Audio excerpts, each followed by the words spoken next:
Bonjour à tous, nous interrogeons aujourd'hui Saad Kari, rédacteur d'une note pour la Fondation pour l'innovation politique.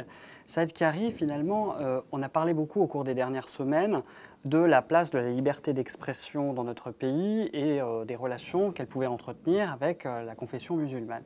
Est-ce que finalement vous avez le sentiment que les valeurs de la République pourraient parfaitement s'intégrer, s'associer avec les valeurs profondes de la religion musulmane ? Non seulement je le pense, mais je crois que la majorité des musulmans le pensent et qu'il ne faut pas juger, si vous voulez, ce rapport à travers les extrémistes. Oui. Lorsqu'on parle de liberté d'expression, pour moi, la liberté doit être totale, bien entendu avec un respect mutuel. Or aujourd'hui, après ce qui s'est passé en France, des événements malheureux, on a parlé partout de liberté d'expression, Oui.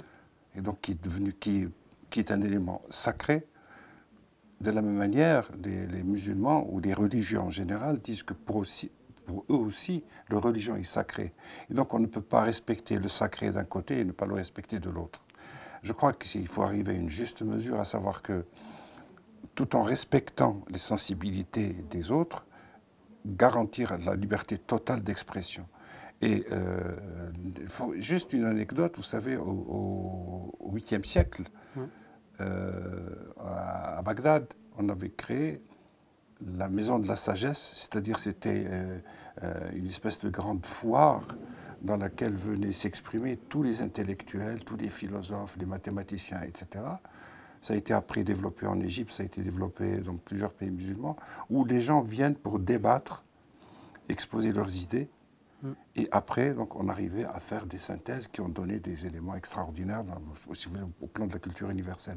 Et donc, la liberté d'expression, oui, mais à partir du moment où je sais, moi, que je peux heurter jusqu'à faire très très mal en face, je me demande dans quelle mesure je ne devrais pas un peu réfléchir.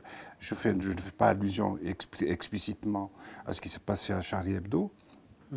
Je respecte parfaitement la liberté d'expression, je respecte la caricature, mais dans le cas précis, je crois que sachant pertinemment que ça risquait de faire très mal à 1,5 milliard de musulmans, on ne voit pas vraiment l'intérêt. Mais enfin, cela dit, évidemment, ça n'excuse absolument pas du tout ce qui s'est passé, bien entendu. Et donc, liberté d'expression, oui, mais respect mutuel aussi. Merci Voilà. beaucoup.